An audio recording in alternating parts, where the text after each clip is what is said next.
कैसे हम अपनी चीज़ों को बैलेंस करें कि हम अपने जीवन का मकसद समझ पाएँ? काम, क्रोध, लोभ और मोह।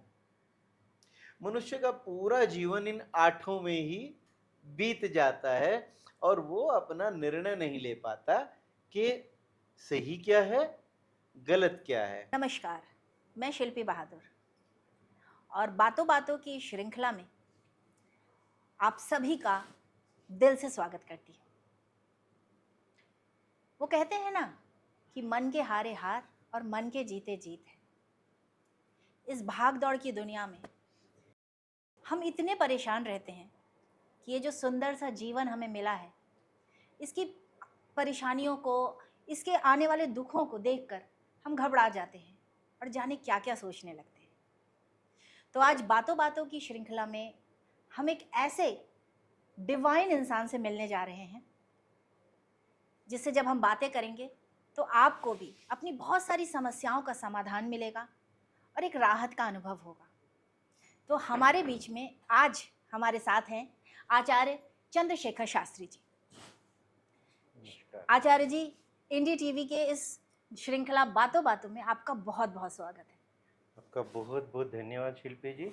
और इंडी 5 का भी मैं बहुत बहुत धन्यवाद करता हूँ कि उन्होंने मुझे अपने इस मंच पर स्थान दिया। और ये इंडी टीवी जो है ये उत्तरोत्तर उन्नति की ओर बढ़े, ऐसी शुभकामनाओं के साथ मैं इसे आरंभ करता हूँ। जी। आचार्य जी, मैं आपसे जानना चाहती हूँ, बहुत बड़ा नाम है आप। मैंने तो खुद आपको बहुत सारे टीवी चैनल्स पे देखा हुआ है, जी। समस्याओं के समाधान बताते हुए, नक्षत्रों की गणना करते हुए। बस मैं ये जानना चाहती हूँ और हमारे दर्शक भी जानना चाहेंगे कि ये जो शौक है, क्योंकि ये काम बिना इंटरेस्ट के नहीं हो सकता। तो ये शौक आपको क्या हमेशा से था या कोई ऐसी घटना हुई जिसके कारण आप इस फील्ड में जाने का सोचा आपने? मेरे परिवार में ये पूर्व काल से इसके प्रति रुचि रही, अभ्यास में रहा। और मेरा परिवार जो भी हमारी सांस्कृतिक धरोहर है उसको बढ़ाने के लिए, वर्धापन के लिए कार्य करता रहा। संस्कृति और संस्कारों का जैसे भी उत्थान हो सकता है उसके लिए काम होता रहा। और मेरा बाल्यकाल गुरुकुलीय शिक्षा में गया और उसके बाद काशी से, प्रयागराज से मेरी शिक्षाएं हुई। मुझे ज्योतिष शैक्षिक रूप से प्राप्त हुआ जी। और बाल्यकाल से रुचि इसमें इसलिए रही क्योंकि मेरे पिता, हालांकि उन पर आर्य समाज का बहुत प्रबल प्रभाव था, लेकिन मेरे पिता ज्योतिष विद्या को स्वीकारते थे और उनकी गणनाएं बड़ी महत्वपूर्ण होती थी। जो वो गणनाएं करते थे उन गणनाओं के अभ्यास क्रम को मैंने बचपन से जाना और मेरी उसमें अभिरुचि हुई। उसके बाद मेरी शिक्षा दीक्षा का प्रभाव रहा और अभी तो जीवन ही ज्योतिष है। जी, जी। हाँ।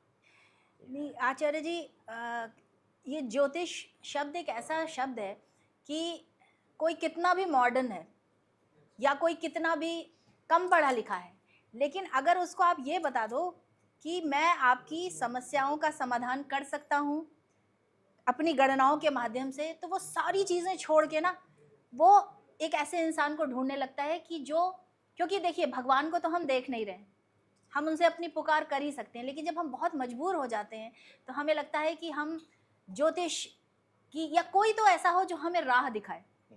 और आप इतने सारे लोगों को राह दिखाते हैं अपनी गणनाओं के माध्यम से, अपने काउंसलिंग सेशंस के माध्यम से, जैसा मुझे पता चला आप लोगों को जीवन जीने की राह बताते हैं। तो इसके बारे में आप कुछ हमें बताएं। देखिए, भारतीय सनातन विद्याएं मनुष्य की जीवनी शक्ति को उत्साहित करती हैं, अग्रसारित करती हैं, प्रेरित करती हैं। और ये केवल भारतीय संस्कृति के साहित्य में ही ऐसा है। जो प्राचीन काल के साहित्य लिखे जाते थे उनमें मृत्यु जैसे शब्दों का उल्लेख भी नहीं होता था। जी और क्योंकि जीवन की ऐष्णाएं बहुत होती हैं, इच्छाएं बहुत होती हैं, महत्वाकांक्षाएं बहुत होती हैं, और उन महत्वाकांक्षाओं में व्यक्ति जो है कहीं ना कहीं असफल होता है। उसके कारण उसका परिवेश हो सकता है, उसके कारण उसका सामाजिक दायरा हो सकता है, उसके कारण उसका आर्थिक स्तर हो सकता है, उसके कारण उसका बौद्धिक स्तर हो सकता है। तो ग्रहों की गति वहाँ कार्य करती है, और ग्रहों की गति से ही हम सब प्रभावित हैं।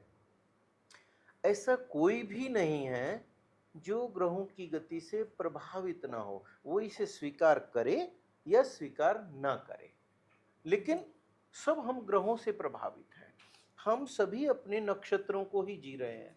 जिन नक्षत्रों में हमारा जन्म होता है वे नक्षत्र ही हमारे जीवन का कार्य निर्धारित करते हैं कि हम अपना जीवन कैसे जिएंगे, हमारी दिशा क्या होनी चाहिए, हमारी दशा क्या होनी चाहिए, हम कैसे चलेंगे, कैसे बढ़ेंगे, और कहाँ हमारा पतन हो सकता है, कहाँ हमारा उत्थान में हो सकता है, कहाँ कोई हमें मिल सकता है जो हाथ पकड़ के उठा के आगे ले जी जाएगा, कहाँ ऐसी स्थिति आएगी कि हमें कोई नहीं मिलेगा। आप देखते हैं आज ऐसा परिवेश हो चुका है कि हर व्यक्ति किसी न किसी परेशानी से पीड़ित है। बिल्कुल और आप रोज अखबारों में, खबरों में रोज आप देखते हैं कि किसी ने आत्महत्या कर ली, कोई निराशा में आत्महत्या करने जा रहा है, कोई कहीं कुछ कर रहा है, कोई कहीं कुछ कर रहा है, और सब एक शॉर्टकट ढूंढते हैं। तो सामान्यतः ज्योतिषी के पास भी लोग शॉर्टकट मान के आते हैं कि एक आचार्य जी शॉर्टकट है। 1 मिनट में आपकी ये बात काटना चाहती हूँ शॉर्टकट के नाम पे। हम्म, आपके बारे में तो मुझे ये ज्ञात है कि आपने काशी से और प्रयागराज से शिक्षा ली और बहुत डीप गए आप इस नॉलेज में। लेकिन आजकल क्या होता है, लोग ऑनलाइन एजुकेशन ले लेते हैं, समय बचा है तो पार्ट टाइम थोड़ा सा ज्योतिष सीख लिया और 4 लोगों को 4 गणनाएं करके बता दी, वो सही हो या ना हो। तो उससे क्या होता है ना, लोगों को कभी कभी लोगों के मन में ये भी आने लगती है कि कहीं ये पखंड तो नहीं है, कहीं ये झूठ तो नहीं है। उस पर आप क्या कहना चाहते हैं? बड़ा कठोर प्रश्न है आपका, जी क्योंकि संसार में 90% तो पाखंड ही पूज रहा है। जी और ज्योतिष की विधा में गहन अध्ययन चाहिए, गुरु परंपरा चाहिए, संस्कृत भाषा चाहिए। ठीक है, अंग्रेजी भाषा से भी उसे जाना समझा जा सकता है, हिंदी से भी उसे जाना समझा जा सकता है, लेकिन जो उसके गहन शोध के विषय हैं उन सब का मूल संस्कृत भाषा है।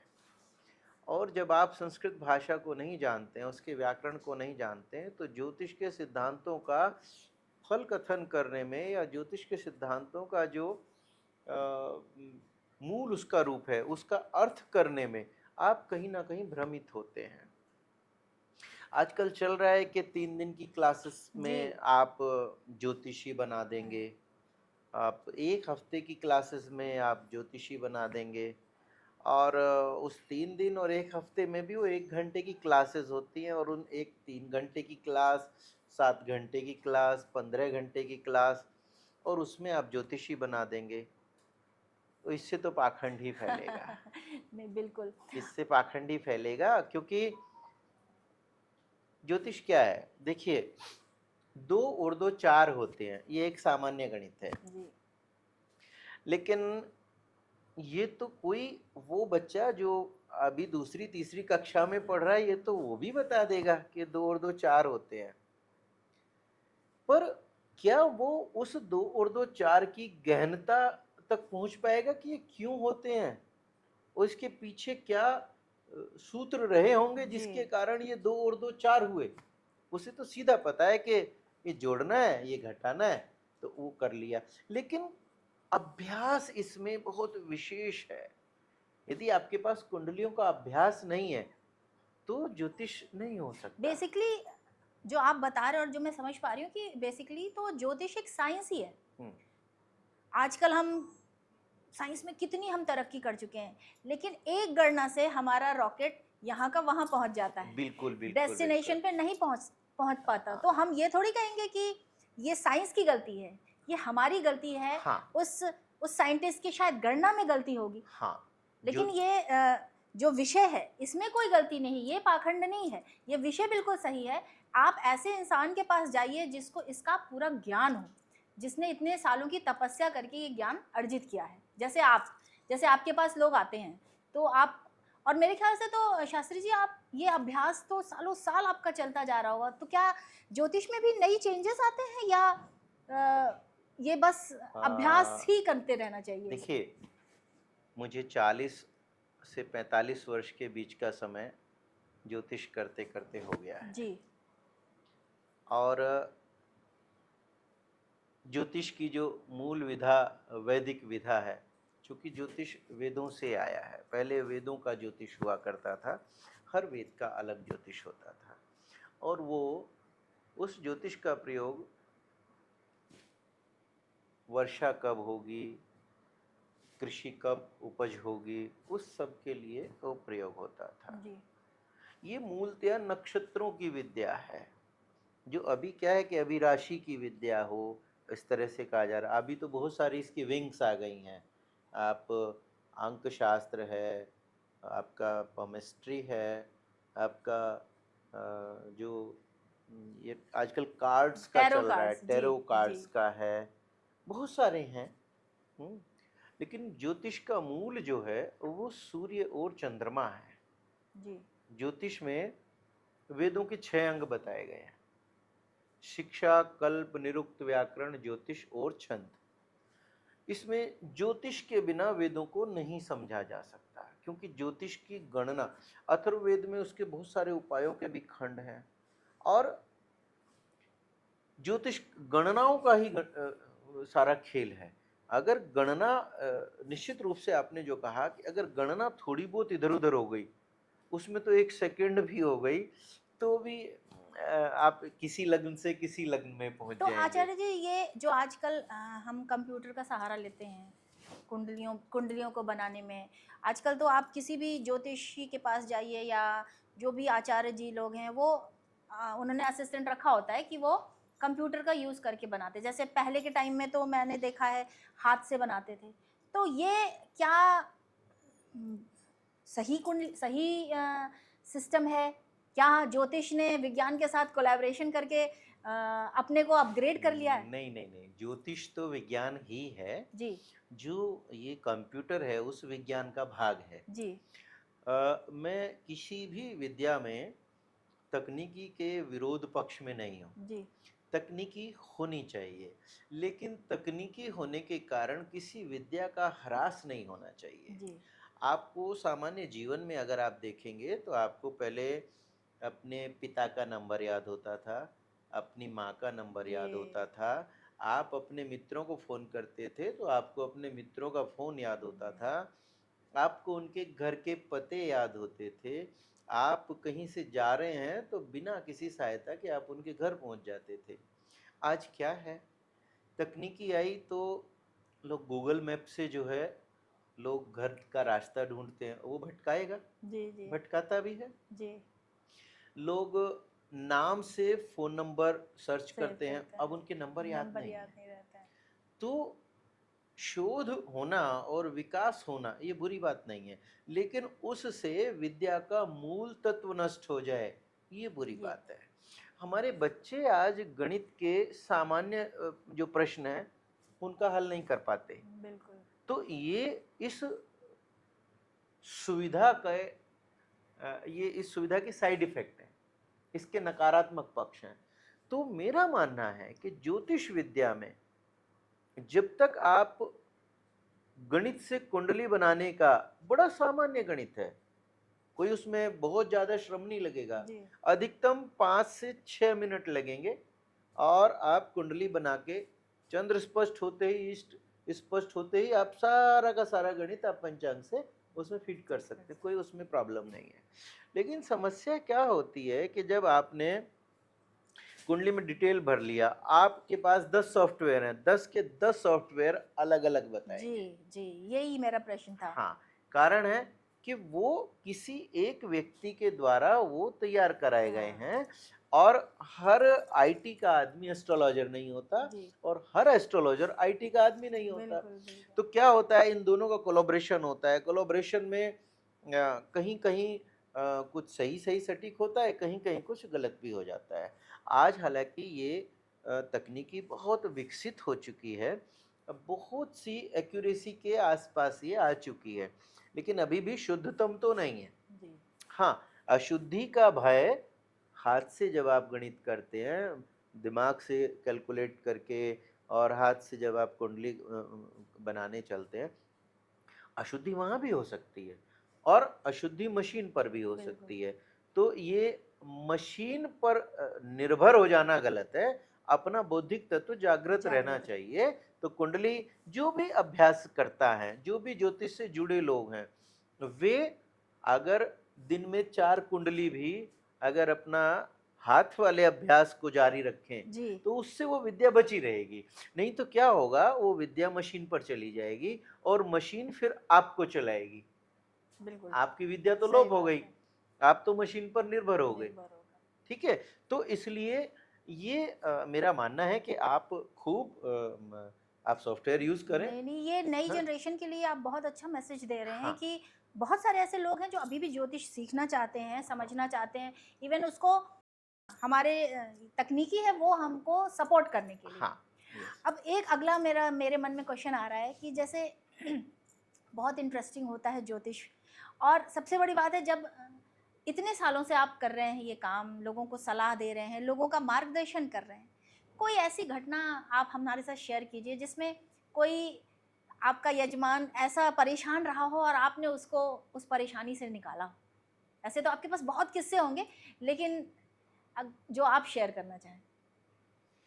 देखो एक चीज मैं आपको स्पष्ट कर दूं, जी ज्योतिषी, कोई भी ज्योतिषी, चाहे वो कितना ही प्रकांड विद्वान हो, चाहे वो कितना ही उच्च श्रेणी के गुरु का शिष्य हो, जी कोई ज्योतिषी किसी भी व्यक्ति के भाग्य का परिवर्तन नहीं कर सकता। जी यदि कोई ज्योतिषी आपको कहता है कि वो किसी का भाग्य बदल देगा, स्पष्ट है वो झूठा है, धोखेबाज है, ठग है, आपके साथ फ्रॉड हो रहा है। तो आचार्य जी फिर जो ये उपाय बताते हैं लोग। हाँ, वो चीज हम हाँ आपको बताते हैं, वो चीज, क्योंकि ये बड़ा महत्वपूर्ण आपने प्रश्न किया है। आजकल इसी पर सब कुछ टिका हुआ है। यही वो महत्वपूर्ण स्थिति है जिस पर हमारा सारा जीवन टिका हुआ है। ज्योतिषी के पास अधिकतम लोग वो आते हैं जो किसी न किसी कारण से दुखी होते हैं, जी और सुख की अवस्थाएं 2-3 होती हैं, जैसे विवाह का समय निकलवाना, जी क्या मुहूर्त हो, जी जैसे बच्चे का नामकरण कराना, ये, या बच्चे की क्या शिक्षा में उसको क्या रूट दिया जाए, वो विज्ञान का छात्र हो, वो कॉमर्स का छात्र हो, वो मैनेजमेंट का छात्र हो, उसका कैरियर कैसा रहेगा, ये शुभ शुभ कार्य हैं। अदर देन तो क्या होता है कि ज्योतिषी के पास हर आदमी उस समय आता है जब वो पीड़ित होता है ज्यादातर भगवान और ज्योतिषी के पास पीड़ा में ही बंधा जाता है ना। है। तो वो क्या सोच, एक और बहुत बड़ी समस्या है जो बड़ा महत्वपूर्ण है, कि ज्योतिषी को लोग गुरु मानते हैं, कि ज्योतिषी हैं, गुरु जी हैं, जी गुरु जी बता दीजिए, गुरु नहीं। ज्योतिषी आचार्य हो सकते हैं, गुरु धर्म से जुड़ी जो मार्ग बताए, गुरु वो होता है। गुरु आपके जीवन को प्रेरित करे, आपकी जीवनी शक्ति को बढ़ाए, आपके कष्ट को कम करने के लिए आपका बौद्धिक स्तर विकसित कर दे, जी वो गुरु होता है।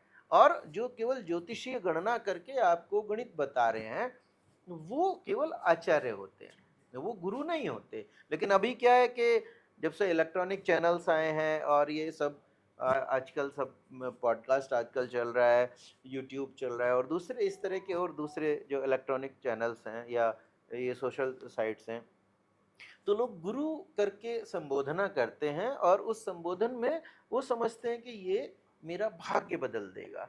वो श्रद्धा से आते हैं। लेकिन सच ये है कि कोई एस्ट्रोलॉजर किसी का भाग्य नहीं बदल सकता, कभी नहीं बदल लेकिन सकता। लेकिन बहुतों को जो आपने राह दिखाई होगी। हाँ हाँ, जो वो जो राह दिखाने के उसके देखिए दो तरीके हैं। पहली बात कि जो शास्त्रों ने उपाय बताए हैं, बहुत से लोग तो आज भी बहुत सारे ऐसे लोग हैं जो ज्योतिष के फलित खंड को स्वीकार ही नहीं करते। वो कहते हैं फलित पाखंड है। जी और किसी हद तक इसलिए पाखंड हो जाता है वो, क्योंकि आप एक एक्सरे लेके किसी डॉक्टर के पास जाइए, वो डॉक्टर जो बताएगा उसी एक्सरे को लेके आप 10 डॉक्टर्स के पास जाइए, 10 के 10 डॉक्टर आपको वही बात बताएंगे।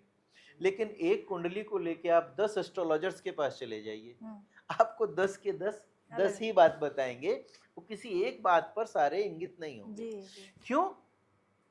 क्योंकि सब या तो वो अपने अनुभव से कह रहे हैं, उन्हें शास्त्र का अनुभव नहीं है, या उनका शास्त्र का अनुभव है और वो शास्त्र को जिसने जितना जितना पढ़ा वो उस दृष्टि से उसको बोल रहे हैं। तो इसलिए वो, चूंकि ज्योतिष बहुत गहन विज्ञान है, इसको कोई कहे कि मैं 3 दिन सीख जाऊंगा, 10 दिन में सीख जाऊंगा। मैं अब बूढ़ा हो चला हूं, मैं अभी भी छात्र हूं, मैं अभी भी अध्ययन करता हूं, और अध्ययन नहीं करूंगा तो मैं उसके शोध को संपन्न ही नहीं कर जी सकूंगा। बिल्कुल सही है। ठीक है। तो जो लोग आते हैं उनको जो हम उपाय खंड देते हैं, क्योंकि उपाय खंड वेदों से है, और फलित खंड ऐसे समझिए कि जैसे एक डॉक्टर के पास कोई मरीज जाता है, कोई रोगी जाता है, और वो कहता है कि जी मुझे पेट में दर्द है।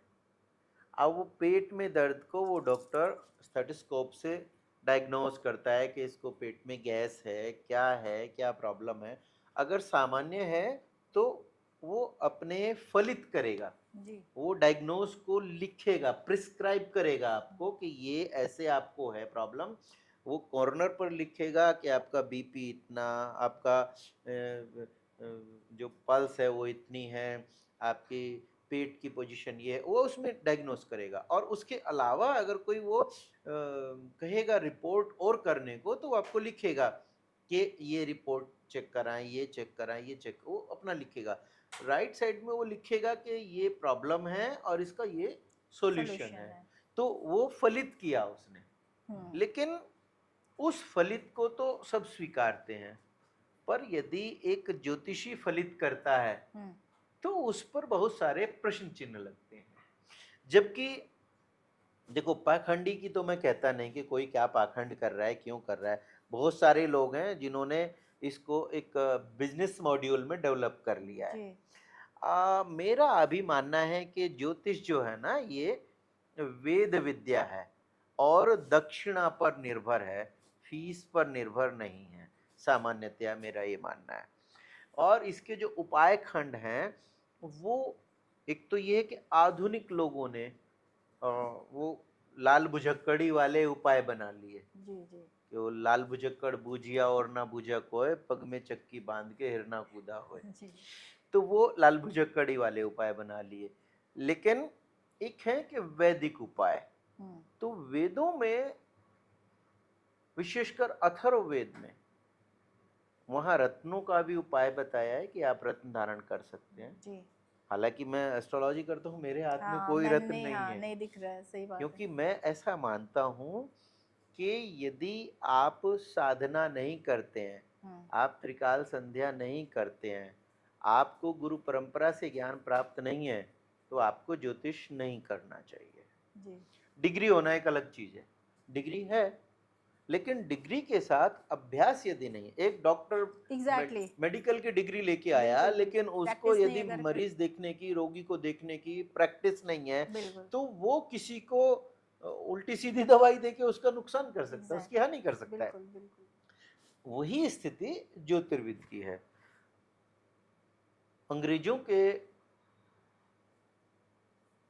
समय में ज्योतिष, आयुर्वेद और गणित, इसको जिसको हम कहते हैं एस्ट्रोलॉजी, एस्ट्रोनॉमी एंड मैथमेटिक्स, ये तीनों एक ही विषय थे। एक वैद्य अच्छा ज्योतिर्विद होता था, और ज्योतिर्विद माने एस्ट्रोनॉमर, ज्योतिषी माने एस्ट्रोलॉजी। एस्ट्रोलॉजर।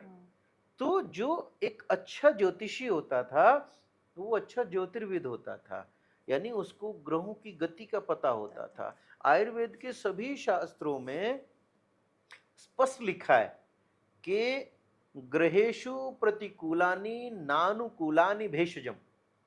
जब ग्रह प्रतिकूल होते हैं तो औषधियां काम नहीं करेंगी। करती, सही बात है। ठीक है, क्योंकि वो औषधियों का जो बल है, वे ग्रहों के नकारात्मक पक्ष उन औषधियों के बल को खा जाते हैं, नष्ट कर देते हैं। नहीं तो क्या यही जैसे हमारे ग्रह अगर हमारे पक्ष में नहीं है तो क्या ज्योतिष के उपाय उनको हाँ हाँ, वो उपाय हाँ की बात पक्ष आप, में हाँ करने वो की चल रही थी। जी हाँ, उपाय क्या है?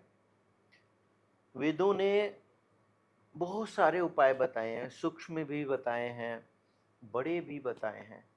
मूलतया हमारा जो शरीर है, ये सूर्य की किरणों पर आधारित चल रहा है, और इसमें आत्मा जो है वो सूर्य की प्रतिनिधि है। वेदों ने कहा सूर्य आत्मा जगतस्थस्तुषश्च। तो सूर्य जो है वो आत्मा है, और चंद्रमा मनसो जाता।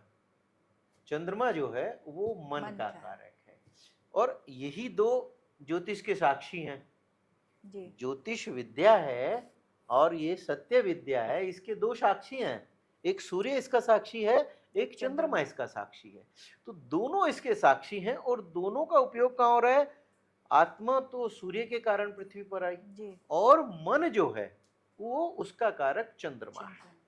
तो यदि हम सूर्य और चंद्रमा को सही कर लें तो शेष सारे ग्रह उनके अनुगामी होके अपना कार्य करते हैं। ये आपने बहुत मोटी मोटी सी बात बताई। हाँ। जो नहीं, ये अगर हमें भी समझ में आ जाए, हम सबको, हमारे दर्शकों को भी ये बात समझ में आ जाए कि अगर हमारा सूर्य सही है और हमारा चंद्रमा सही है तो बहुत सारी ऐसी जो ग्रहों से हमें मुश्किलात आती हैं उससे हम बच जाएंगे। देखिए, पृथ्वी पर सूर्य जो है वो पिता है, क्योंकि शास्त्र कहता है आत्मा वही पुत्रो वही पितु। जो पुत्र के अंदर आत्मा है वो पिता ही रूप बदल कर है। तो जब पिता को हम आत्मा का भाव समझ लेंगे कि हम पिता की आत्मा से हम आगे बढ़े हैं, और माता जो है वो चंद्रमा की प्रतिनिधि है, माता मन की प्रतिनिधि है।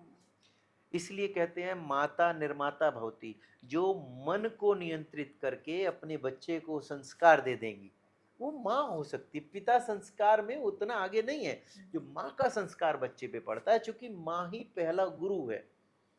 ठीक है, तो जिसने अपने पिता की सेवा की, पिता का चरण वंदन किया, पिता की आज्ञाकारिता की, तो उसका तो सूर्य अपने आप स्वस्थ हो जाएगा। किसी उपाय की आवश्यकता ही बिल्कुल, नहीं। ये तो कितना सिंपल है। किसी उपाय की आवश्यकता नहीं है। अपने पिता के प्रति अभी क्या हो रहा है? पिता को तो गालियां निकाल रहे हैं, पिता को तो सोचते हैं कि ये मर जाए तो प्रॉपर्टी मिल जाए, और ज्योतिषी से उपाय पूछ रहे हैं कि मुझे मानसिक अस्वस्थता है तो मेरा क्या उपाय है। तो ज्योतिषी कुछ नहीं करेगा इसमें। सही बात आपका मन आपको सही रखना पड़ेगा। अगर आपका मन सही रहेगा तो वो किस कारण से रहेगा? क्योंकि आत्मा पहले है, मन बाद में है। शरीर बना है तो शरीर पहले आत्मा का जो प्रभाव है पुरुष पर है, पिता पर है, और मन का प्रभाव माता पर है। जब दोनों का ऐक्य हुआ है तो आपको शरीर धारण हुआ है। अब आपने पिता की सेवा की तो आपका सूर्य 100% सही हो जाएगा। और करिए भाव से, इसलिए मत करिए। अभी मैं देखता हूँ बहुत से लोग केतु के उपाय के लिए कुत्ते को मीठा बिस्किट खिलाते हैं, या गुड़ लगा हुआ उसको कुछ रोटी खिलाते हैं, या ऐसे मीठा ब्रेड खिलाते हैं। अरे उसको तो तुम खुजली कर दिए दे रहे हो। हाँ? तुम्हें केतु का उपाय करने में तो अच्छा, गाय को हरा चारा खिला रहे हैं कि दूध ठीक करना है। जी। अरे तुम अगर नियम से ऐसे ही खिलाने लगो, गाय की सेवा करने लगो, तुम्हारे हाँ, तो सारे ग्रह सर, अपने आप ठीक हो जाएंगे। बिल्कुल। लेकिन मनुष्य स्वार्थी है, स्वार्थ, हाँ, बस वही उसे बात है। अपना स्वार्थ सिद्ध करना है, उसको कोई मतलब नहीं है किससे क्या होना है, लेकिन किसको ये क्या हानि होनी है। मनुष्य को ये नहीं पता है कि स्वार्थ से के निहित होकर जो हम हाँ, काम करते हैं उसका कभी फल नहीं मिलता है। ठीक है। तो पिता की सेवा करो तो सूर्य ठीक हो जाएगा, माता के चरण वंदन करो, माता की सेवा करो, माता के लिए खड़े मिलो, तो किसी मंदिर में जाने की जरूरत ही नहीं है। बिल्कुल, वो बिल्कुल। मंदिर वाली माता नहीं सुनेगी। अगर तुम्हारी माता नहीं सुन रही है, तुम सही, अपनी माता की नहीं सुन रहे हो, तुम अपनी माता की सेवा नहीं कर पा रहे हो, तो मंदिर वाली माता तुम्हारा कोई हित नहीं कर सकती, बिल्कुल। कभी नहीं कर सकती। क्यों?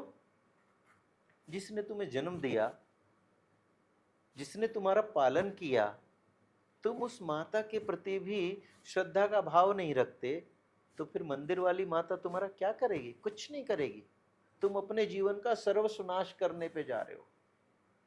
तो पहले माता की सेवा करो, पिता की सेवा करो, अपने भाई को प्रसन्न रखो, मंगल अच्छा हो जाएगा। वाह! ये कितनी बेसिक बातें हैं जो हाँ, कि हम कहाँ-कहाँ जाते हैं अपनी कुंडली और पत्री लेके। हाँ। ये जो आप बता रहे हैं इसी को कहते हैं कि आप तो बिल्कुल सचमुच अगर कोई आपके सानिध्य में आ जाए, तो आप तो जीवन नैया ऐसे ही पार करा देंगे। देखिए, सच बात ये है, हमारे पास अधिकतम लोग वही आते हैं जिन्हें कोई ना कोई बड़ी इस तरह की समस्या होती है। कोई परिवार से, कोई कारोबार से, कोई किसी ना किसी तरह से जो अप्रसन्न है, जी। दुखी है, पीड़ित है, तो वो आता है। बहुत से लोग ऐसे आते हैं जो आत्महत्या करना चाहते हैं, और बड़ा युवा वर्ग से होते हैं। जी। बड़ा दुख होता है। किसी का नाम लेना ऐसे उचित नहीं है। बहुत से लोगों को केवल एक ही पुत्र है, हुँ। और वो पुत्र ही पिता को पीड़ित कर रहा है। ऐसे बहुत सारे केस आते हैं, ऐसी बहुत सारी समस्याएं लोग लेकर आते तो हैं। आचार्य जी क्या इसमें ज्योतिष के द्वारा आप मदद करते हैं? हाँ, मैं उनकी क्या मदद करता हूँ वो हुँ। मैं आपको बता देता हूँ। सबसे पहले तो मैं उनके मन में और अवचेतन में जो नकारात्मक पक्ष है उसको नष्ट करने के लिए मैं उनको जो भी प्रेरित कर सकता हूँ वो शास्त्रोक्त प्रमाणों से जी। और जो आधुनिक जीवन पद्धति है उससे मैं उनको उसके लिए प्रेरित करता हूँ, और उन्हें प्रयास करता हूँ कि वो जो उनके अवचेतन में ऐसी अवस्था आ गई है कि वो पूरी तरह से नकारात्मक हो चुके हैं, तो उस नकारात्मकता को लगभग मैं अनेक शह सफल हो जाता हूँ कि वो बिल्कुल। लोग पॉजिटिव हो जाते हैं। वाह! और जो पॉजिटिव हो जाएगा वो सकारात्मक रास्ते को वो चल देगा। उपाय खंड में मैं ये कराता हूँ कि वेदों ने सभी श्रेष्ठ कार्यों में जी। जो सबसे श्रेष्ठ कार्य है वो है यज्ञ। अच्छा। वेद ने कहा है यज्ञो वही श्रेष्ठ तमम कर्म। मेरी जानकारी में, मेरी कुल परंपरा में 850 वर्ष से दोनों समय यज्ञ होता है। अभी वो अच्छा। परंपरा मुझे सौंपी हुई है, अच्छा। वो हम उसमें नित्य दोनों समय हमारा यज्ञ होता है। हम जिस जिस नक्षत्र की जो जो सामग्री होती है हुँ, हुँ। उस सामग्री को बनाते हैं विशेष रूप से, और शुद्ध देशी गाय का घी प्रयोग करते हैं। शुद्ध देशी गाय का घी प्रयोग करते जी। हैं, और शुद्ध सात्विक मंत्रों से, वेदों के मंत्रों से, जो देखिए कभी भी यज्ञ जो करे ना व्यक्ति, उसको दशांश का ही करना चाहिए। यानी अगर आपने 100 जप किए तो 10 मंत्रों से आप यज्ञ करें। अच्छा। सभी के लिए है हुँ, ये। हुँ, हुँ। जो लोग नित्य करते हैं उनको साधना क्रम भी नित्य बड़ा रखना चाहिए, हुँ। और करते हैं। तो यज्ञ के माध्यम से आप बड़ी से बड़ी समस्या से मुक्त हो सकते हैं। अच्छा। उसकी यज्ञ तो विधि, किसी जानकार से जिसको इस चीज़ का ज्ञान हो उससे करना। हाँ, हाँ। और भाई वो योग्य व्यक्ति से ही यज्ञ कराना भी चाहिए। जी। और पता लगा कि आपने वैसे ही कुछ ना कुछ उल्टा सीधा उल्टा कर दिया, सीधा तो कर वो दिया, सही बात है। क्योंकि यज्ञ जो है ना वो मंत्र और विधि दोनों से युक्त होगा तो वो सफल होगा। अगर वो शास्त्रोक्त विधिक नहीं है तो उसके लाभ के स्थान पर हानि होगी। आजकल क्या कर रहे हैं, बाजार में पूजा के घी नाम से हम्म। वो उल्टे सीधे तत्वों से बने हुए वस्तु जो हैं वो बिक रहे हैं। जी। अब जब तुम देवता को नकली भोग लगाओगे तो तुम्हारे असली लाभ कहाँ से होगा? बिल्कुल। असली भोग लगाओगे तो असली लाभ होगा। जी। तो इसके लिए आपको उसका ध्यान रखना चाहिए। अच्छा ये आचार्य जी, ये तो रही ज्योतिष की बात। हम्म, थोड़ी मैं आपसे आपकी पर्सनल भी बात जानना चाहती हूँ कि मैंने ऐसा सुना है कि इसके अलावा आप बहुत सारे सामाजिक कार्यों से भी जुड़े हैं, और अभी मुझे किसी ने बताया कि आप हर साल 108 कन्याओं का विवाह कराते हैं। तो उसके बारे में कुछ बताइए। 108 ही क्यों? 102, 104, 110 क्यों नहीं? एक तो ऐसा ये। है, ये परंपरा मेरी अकेले की नहीं है। हम एक समूह है हमारा कुछ जी। लोगों का जो इस तरह से गरीब कन्याओं का विवाह कराने का एक संकल्पित हैं कि वो हर वर्ष 108 108 जो है वो 27 नक्षत्रों का, एक नक्षत्र के 4 भाग होते हैं, जी। तो 27 नक्षत्रों के 4 भाग करेंगे तो 108 संख्या आ जाएगी। अच्छा। तो उस नक्षत्रों पर आधारित होकर हम ऐसा करते हैं। तो वो सबके सामंजस्य से और सबके सहयोग से है, नहीं, बिल्कुल क्योंकि वो बहुत बहुत व्यय का कार्य है। वो मेरा जी, जी। अकेले का उसका वो नहीं है। मैं तो निमित्त मात्र हूँ उसमें। नहीं, नहीं, सब ये वो तो आपका करने वाले बड़प्पन सब है, वो करते हैं। नहीं, वो तो हाँ, है। हाँ। अच्छा, एक मेरा प्रश्न रह गया था कि कुछ कोई ऐसी घटना बताइए जिससे आपको ऐसा लगा हो कि हाँ, आज इस व्यक्ति का कल्याण करके मेरी ज्योतिष विद्या सफल हो गई। मैंने जो इतने सालों की मेहनत है, आज मैंने इसको उबार लिया अपनी सलाह से, अपने उपायों से, या जो भी। ऐसे कोई ऐसे इंसिडेंट्स? ऐसे अनेक ऐसी घटनाएं हुई हैं। जी। अ, जैसे किसी की पुत्री ने ये निर्णय लिया कि मैं किसी के साथ चली जाती हूँ, जी। और वो किसी लड़के के साथ चली गई। ठीक है। तो वो किसी ज्योतिषी को ढूंढते ढूंढते वो हम तक पहुँचे, और उन दोनों की न तो कुंडली मिलती थी, न विचार मिलते थे। एक आकर्षण उनका था, और वो आकर्षण एक अवस्था में, युवा जी, जी। अवस्था में होता है। और उन दोनों की ही हमने काउंसलिंग की, तो उन दोनों ने उस चीज़ को स्वीकार किया कि हाँ वो गलत रास्ते पे हैं। हुँ। तो उसमें दो परिवारों का सुख जो है वो जीवित रहा, माता पिता का भी, हुँ। कन्या पक्ष के माता पिता का भी, और वर पक्ष के माता पिता का भी, जो लड़का था हुँ, उसमें। हुँ, हुँ। ऐसे अनेक उदाहरण ऐसे भी थे कि जो कोई व्यक्ति आत्महत्या करने जा रहा है, हुँ। और उसे कोई अ, पुलिस का अधिकारी ही हम तक लेकर आया, अच्छा। और 2 घंटे 2.5 घंटे हम उसके साथ रहे, और भगवती की कृपा से आज वो बहुत बड़ा उद्योगपति है। तो जबकि वो व्यापार में घाटा होने से हुँ। वो नदी में कूदकर आत्महत्या नहीं, कर तो रहा क्या था। आपने उनको कोई आश्वासन दिया, या आपने लाइफ कोचिंग के माध्यम से इसको सँभाला, या आपने उनको कोई उपाय बताया कि आप ऐसे करो, देखिए या ये बताया उनके कुंडली या उनकी पत्री को देख के कि नहीं, आपका भविष्य उज्ज्वल है?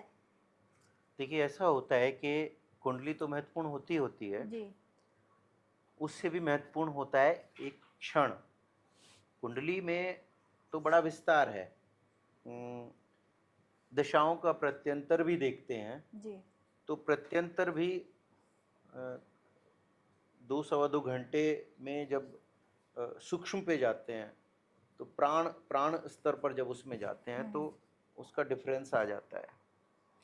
लेकिन व्यक्ति को एक क्षण में ही निर्णय लेना होता है कि मैं बचूं या मैं चला जाऊं।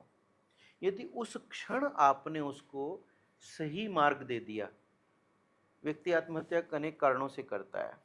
उसके रोजगार में घाटा हो गया, उसके बच्चों ने कुछ उसके प्रति ऐसा कर दिया कि जो नहीं होना चाहिए, उसने स्वयं अपने माता पिता के प्रति ऐसा कर दिया कि जो नहीं होना चाहिए, वो किसी कारोबार में असफल हो गया।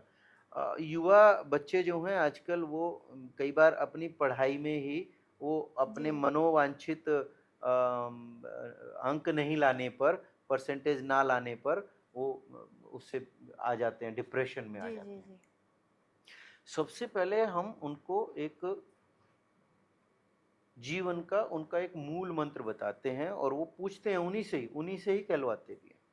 आपके जीवन का मूल उद्देश्य क्या है? हम्म क्या करना चाहते हो? तो जो व्यक्ति किसी कार्य के प्रति इच्छित होता है कि मुझे तो ये करना है, कोई भी घटना एक दिन में नहीं घटती। कोई भी शरीर इतना सा होता है, बच्चा पैदा होता है 2 से 4-5 किलो, 4 किलो तक का बच्चा होता है और वो फिर एक बड़ा शरीर हो जाता है, 5.5 फुट, कोई कोई 6.5 फुट तक, 6 फुट तक भी जाता है। ये सब समय लेता है ना, आगे बढ़ता है वर्ष दर वर्ष, उसको जी आगे बढ़ना। जब हम उसको उसके कुछ स्टेप्स में उसको एक मार्गदर्शन देते हैं कि तुम्हें इस समय ये करना चाहिए, इस समय ये करना चाहिए, इस समय ये करना चाहिए। अच्छा, तुम्हें कोई हानि हो तो जहां हानि हो वहां हमें बताओ, जहां लाभ हो वहां अपना लाभ की तरफ आगे बढ़ो। धीरे धीरे धीरे धीरे व्यक्ति को आत्म संयम आ जाता है, नियंत्रण कर लेता है और वो आगे बढ़ जाता है और उसको मार्ग मिल चुका होता है। वो जो एक बैड फेस होता है उसकी लाइफ का, उसे वो फिर स्मृति में भी नहीं रखना चाहता।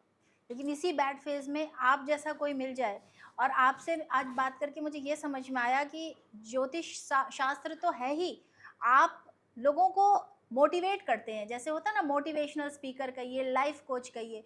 तो ये दो चीज़ें जब मिल जा रही हैं तो ये आपके भी व्यक्तित्व को एक नया आयाम दे रही हैं, और जो आपके संपर्क में आ रहा है उसको भी दुगना फायदा मिल रहा है। ज्योतिष का तो मिल ही रहा है, जीवन कैसे जीना चाहिए इस बात का भी मिल रहा है। देखिए, जीवन जो है ना, वो ईश्वर ने अद्भुत दिया है जी जी, ये तो है। और ये अद्भुत जीवन किसी के काम आ सके, कोई इससे लाभान्वित हो सके, तो इससे अच्छा इसका कोई प्रयोग नहीं है। अच्छा आचार्य जी, मैं एक थोड़ी सी गहरी बात करने जा रही हूँ आपसे, कि ये जो आज हमारे जीवन की अंधी दौड़ है, हर हर इंसान भाग रहा है, उसे पता नहीं वो कहाँ जा रहा है। इस बात विषय में जैसे लोग कहते हैं कि पुरुषार्थ है, पातक है, इसको हम कैसे बैलेंस करें? क्योंकि जैसा जहाँ तक मुझे पता है पुरुषार्थ में भी काम है, पातक में भी काम है। तो थोड़ा सा आप इस पे प्रकाश डालिए कि कैसे हम अपनी चीज़ों को बैलेंस करें कि हम अपने जीवन का मकसद समझ पाएं।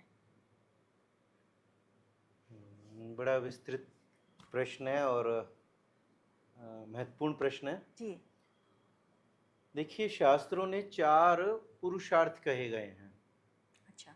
धर्म, अर्थ, काम और मोक्ष।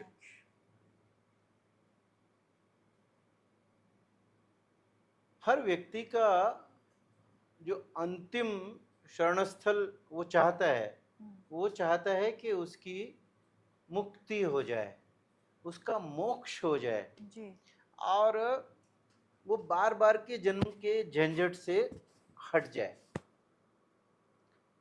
लेकिन 4 महापातक हैं जी जो उसको उलझाए रखते हैं और उसका मार्ग नहीं बनने देते। वे हैं काम, क्रोध, लोभ और मोह। मनुष्य का पूरा जीवन इन 8 में ही बीत जाता है और वो अपना निर्णय नहीं ले पाता कि सही क्या है, गलत क्या है। लेकिन जो सही मार्ग को समझने लगता है और वो फिर अपने रास्ते भी बना लेता है और वो रास्ते बड़े सूक्ष्म अध्ययन से वो समझ पाता है। हाँ, यदि किसी पर गुरु कृपा हो जाए जी। तो उसके लिए सबसे आसान है। लेकिन आचार्य जी, अभी आपने जैसे बताया ना कि पुरुषार्थ और पातक में 8 उसके वो हैं, पार्ट हैं। लेकिन मैं जो जान देख रही हूँ तो जो काम आपने यूज़ किया, काम वर्ड, वो पुरुषार्थ में भी आपने यूज़ किया और पातक में भी यूज़ किया। तो फिर अंतर क्या रह गया दोनों में? ये दोनों साइड ही हैं। हाँ देखिए, काम ऊर्जा है, ये आठों ही ऊर्जाएं हैं। जी। धर्म भी ऊर्जा है, अर्थ भी ऊर्जा है, आपका काम भी ऊर्जा है, और मोक्ष प्राप्ति स्थल है। इसी तरह से ये जो पातक हैं वहाँ भी वे सब ऊर्जाएं हैं। जी। जब अब इसको एक लाइफ का जिगजैग मानिए, ये एक जिगजैग है। कैसे है? पुरुषार्थ का पक्ष रखते हैं, इसके बाद हम पुरुषार्थ का पक्ष रखकर फिर पातक वाला पक्ष रखेंगे। जी। यानी इन्हीं को हम ऊपर और नीचे होने से क्या फर्क आएंगे उस पर चर्चा करेंगे। यदि हमने पहले जो ऊपर के 4 बिंदु हैं उनको हमने काम, क्रोध, लोभ, मोह इस अवस्था में रखा, तो ये नकारात्मक ऊर्जाएं हैं जो पातक हैं, यानी गिराने वाली हैं, पतनशील हैं। जी। तो जो पतनशील ऊर्जा है वो नीचे को बहेगी, जो पुरुषार्थशील ऊर्जा है वो ऊपर को बहेगी। उसका स्वभाव अग्नि जैसा होगा, जी। और जो पतनशील ऊर्जा है उसका स्वभाव जल की तरह नीचे गिरने का होगा। आप जल को आकाश में छोड़ें तो भी नीचे गिरेगा, आप अग्नि को गड्ढे में जलाएं फिर वो ऊपर जाएगी, तो भी फ्लो उसके जी, ऊपर जी, जाएगी। जी, बिल्कुल। ठीक है।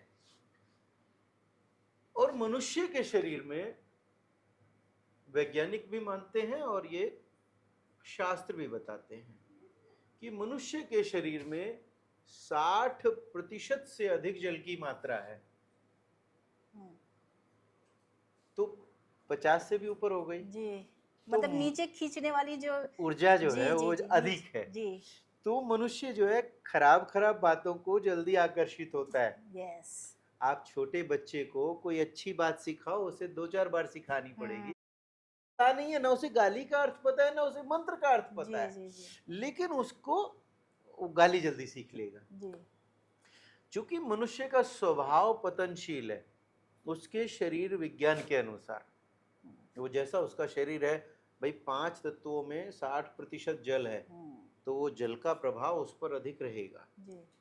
उसके कारण वो कल्पनाएं भी कर पाता है, उसके कारण वो पतनशील भी अधिक होता है।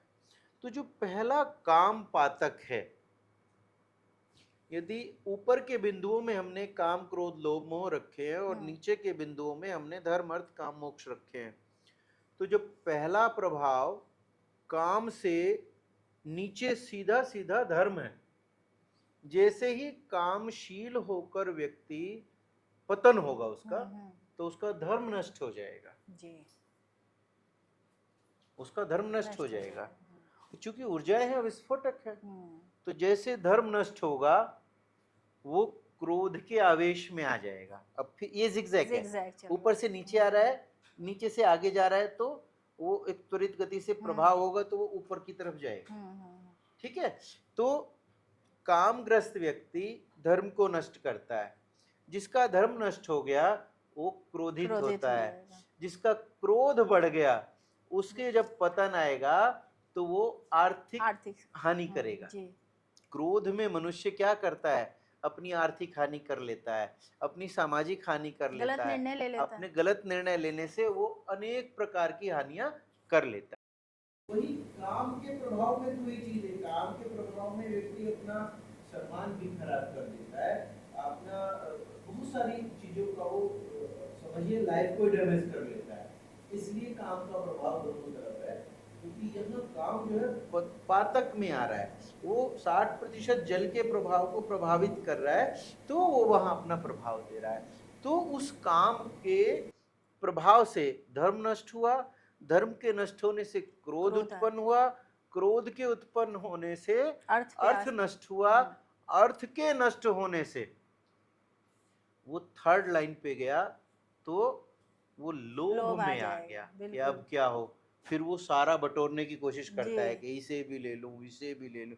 वो बंदर की तरह, जैसे बंदर जो है ना, वो नदी में देखता हुआ एक कोई उठा के बगल में रख रहा है, फिर दूसरा देख रहा है तो दूसरा उठाता है, वो निकल जाता है। तो वो वो क्या है कि वो उसको लोभ का प्रभाव बहुत ज्यादा हो जाता है, और जब उसका लोभ का प्रभाव होता है ना, तो उसकी जो सत्कर्म की कामनाएं होती हैं, जो उसकी पारिवारिक उत्थान की अवस्थाएं होती हैं, वो काम भी नष्ट हो नष्ट हो जाता है। जाता है। सही ठीक है, बात। जब वो काम नष्ट हो जाता है तब वो मोह को प्राप्त होता है, और जिसको मोह है उसको उसको मोक्ष नहीं मोक्ष नहीं होता। होगा, ये सही बात। भगवान श्री कृष्ण ने कहा है कि जिसका मोह नष्ट हो गया उसी को मोक्ष मतलब है। आपने सरल शब्दों में इतने हैं? अच्छा बताया, मेरे ख्याल से मेरे हमारे दर्शकों को भी बहुत अच्छे से ये बात समझ में आ गई होगी। ठीक है, हाँ अब इसको हम इसके विपरीत देखते हैं। जी। क्या कि जो 8 बिंदु हमने बनाए, 4 बिंदु ऊपर 4 बिंदु नीचे, अब हम इसमें पुरुषार्थ को ऊपर रखते हैं जी। और पातकों को नीचे नीचे रखते देखते हैं। हैं। तो क्या है कि काम जो है, हम्म, चूंकि ऊर्जाएं है, हम्म, तो काम जब ऊपर धर्म है, तो ऊपर का धर्म जब काम को प्रभावित करेगा, हम्म, तो मनुष्य अपने गलत कार्य को करने से पहले निर्णय लेगा कि नहीं, हम्म, ये अपराध है, हम्म, ये अधर्म है। अधर्म। धर्म से हीनता उसमें नहीं आएगी। हम्म, जब वो धर्म से हीनता नहीं आएगा, उसमें नहीं आएगी, तो फिर वो कोई गलत काम नहीं करेगा। तो धर्म उसका विकसित हो गया। वो धर्म है अग्नि की ऊर्जा। अग्नि की ऊर्जा जब अग्नि की ऊर्जा वहां रहेगी, तो अग्नि की ऊर्जा उसे ऊपर की ऊपर ले तरफ जाएगी। लेके जाएगी, तो उसका उद्धार होगा। जब धर्म की ऊर्जा वहां चलेगी, तो उसका क्रोध नष्ट नष्ट करेगी, करेगी। क्योंकि धर्मशील व्यक्ति जो होगा ना, वो शांत उसको होगा, धैर्य आ धैर्य आ जाएगा। जाएगा, बिल्कुल है, सही। धारणात धार्यते इति धर्म, हम्म, जो धारण किया जा सके वो धर्म है। तो धारण किए हुए धर्म से उसका क्रोध नष्ट हो जाएगा, और जिसका क्रोध नष्ट हो जाता है ना, उसको अर्थ की अर्थ की प्राप्ति होती प्राप्ति है। होती है। वो शांत चित्त से धनार्जन के मार्ग ढूंढता है कि अच्छा ऐसे भी आ सकता है, ऐसे भी आ सकता है। तो वो धर्म पूर्वक जो कामना को रूपांतरित कर, अच्छा ऊर्जा कोई भी नष्ट नहीं होती है, ऊर्जा रूपांतरित होती है। जी हाँ, वो तो ऊर्जा है। का सिद्धांत है हाँ कि ऊर्जा नष्ट नहीं होती नहीं। है, ऊर्जा रूपांतरित होती है। तो जो धर्म पूर्वक काम हुआ, तो वो रूपांतरित ऊर्जा से वो अर्थकरी अर्थ हो का। गया। जो अर्थकरी हुआ वो क्रोधनाशक हो गया। ठीक है, जिसका क्रोध नष्ट हो गया उसकी कामनाएं कामनाएं पूर्ण हो पूर्ण गई। हो गई। सही जिसका बात क्रोध नष्ट हुआ है। हाँ, उसकी उसकी कामनाएं। कामनाएं पूर्ण हो गई। जी जिसकी कामनाएं पूर्ण हो गई उसका लोभ नष्ट हो गया। जी। ठीक है ना, जिसकी कामनाएं पूर्ण हो गई उसका लोभ नष्ट हो गया, और जिसका लोभ और मोह नष्ट हो गए उसको तो मोक्ष अपने आप ही मिल गया। बिल्कुल बिल्कुल। तो ये बड़ी सहज और सामान्य घटनाक्रम है। लेकिन होता क्या है, आजकल ना राहु का युग है। ये मोबाइल हुआ, लैपटॉप हुआ, कंप्यूटर की विद्या हुई, ये सब राहु की विद्याएं हैं। जी। राहु है पावर ऑफ कंफ्यूजन, अच्छा। वो भ्रम की शक्ति है, भ्रम फैलाने वाली शक्ति है।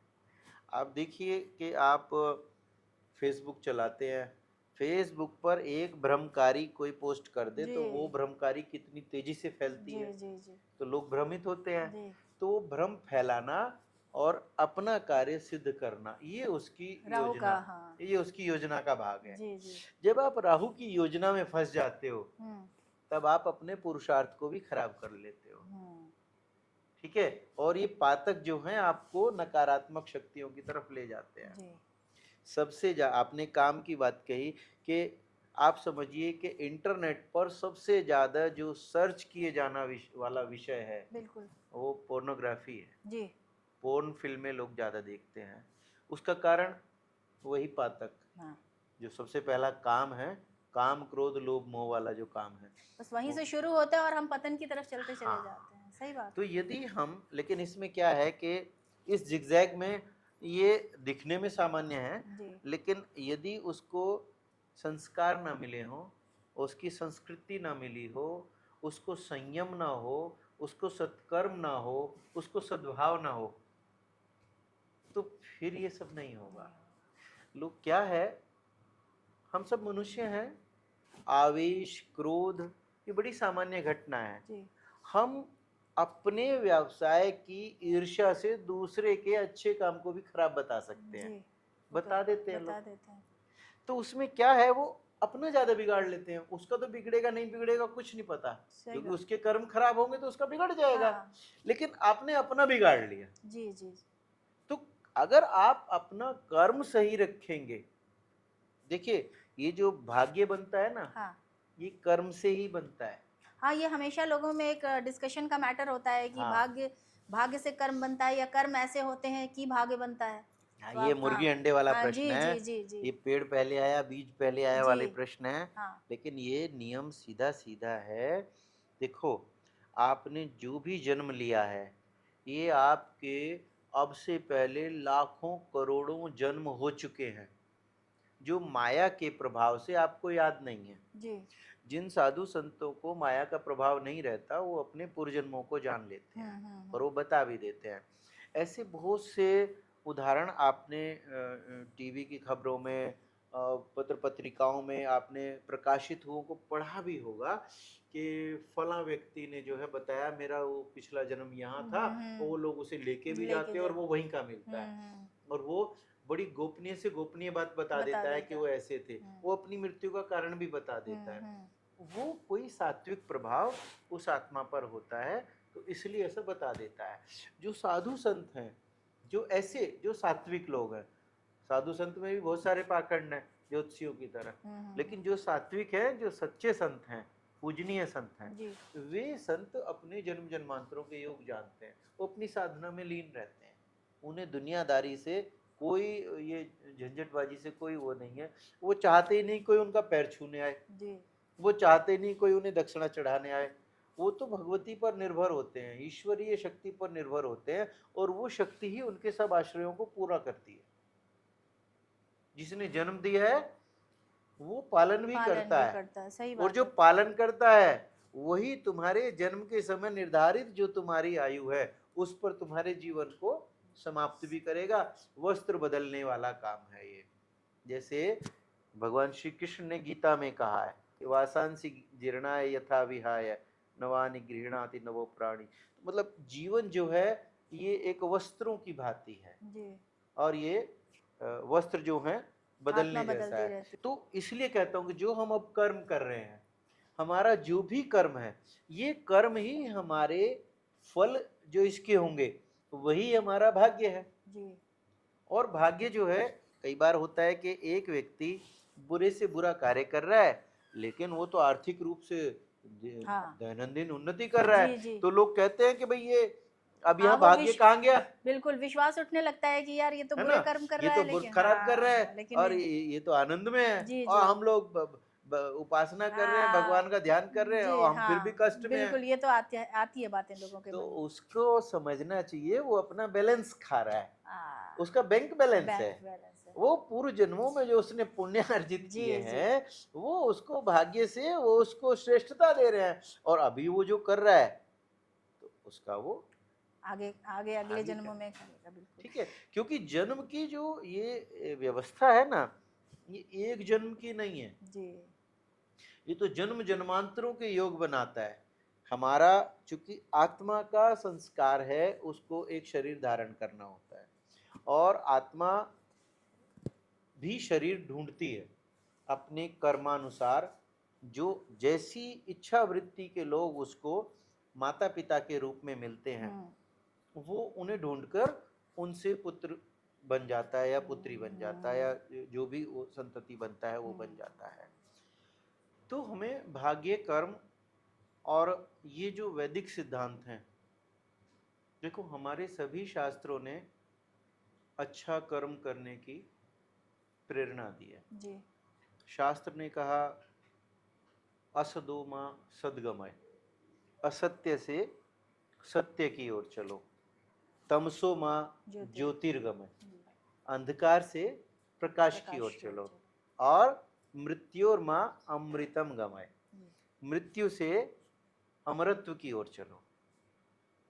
अब यहाँ होता है कि हम लोग सोचते हैं कि हम हमारी पूरी लाइफ जो है ना वो प्रकाशित हो। हम्म, इसके लिए अब ये शास्त्र का नियम है कि अंधेरे से उजाले की ओर चलना है। हम्म, जब आप उजाले से आगे चलेंगे तो फिर अंधेरा तो आएगा, सही बात है। क्योंकि ये रोटेट हो रहा है, हाँ जी, चक्र है। बिल्कुल। तो ये सोचना कि हम सदैव प्रकाशित ही रहेंगे, नहीं होगा। जीवन का चक्र है और हमें उन चक्रों को समझना पड़ेगा और हमें उसी आधार पर ईश्वरीय अनुकंपा और अपना कर्म दोनों पर अपने सही सत्य मार्ग पर लगे रहें और मुक्ति की कामना करें, मुक्ति के लिए कर्म करें। जी, तो आचार्य जी आज समय कम पड़ गया है, हमें लगता है कि शायद हम आपसे आगे भी बातें ये कंटिन्यू करें, क्योंकि बिल्कुल। इतनी ज्ञान की बातें कि मैं सचमुच बिल्कुल अभिभूत हो गई थी, बस लग रहा था आपकी बातें ही सुनती रहूं। ये बहुत सारे मन में जो सवाल थे उसका भी आपने समाधान निकाला, और मेरे ख्याल से हमारे दर्शकों को भी समझ में आ गया होगा कि जो हम अच्छे कर्म करते हैं उसी से हमारा भाग्य प्रबल होता है। तो आचार्य जी की बातों से हमें ये तो समझ में आ गया, ये जो हमारी नई जनरेशन है जिन्हें ज़्यादा ज्ञान नहीं है, कि जब हम अच्छे कर्म करते हैं तो हमारा भाग्य भी प्रबल होता है, अच्छा होता है। तो आज आचार्य चंद्रशेखर शास्त्री जी के साथ ये जो मुलाकातें हुई, ये जो बातें हुई, बहुत सारे अनसुलझे सवाल उन्होंने हल किए हैं। हो सकता है हम अगली बार भी उनके साथ ऐसी बातों बातों में और सारे विषयों पर भी चर्चा करें। तो तब तक के लिए आपसे विदा लेते हैं। धन्यवाद।